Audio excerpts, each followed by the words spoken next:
अनुलोम विलोम करायचं आहे आता.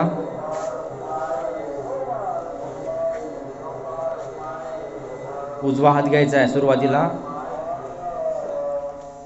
डाव्या नाकपुडीने श्वास घ्यायचा आहे, उजव्या नाकपुडीने सोडून द्यायचा आहे. डाव्याने घ्यायचा आहे,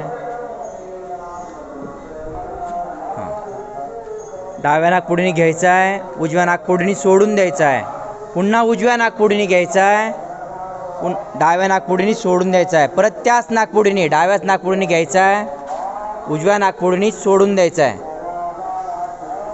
ताठ बसून करायचं आहे.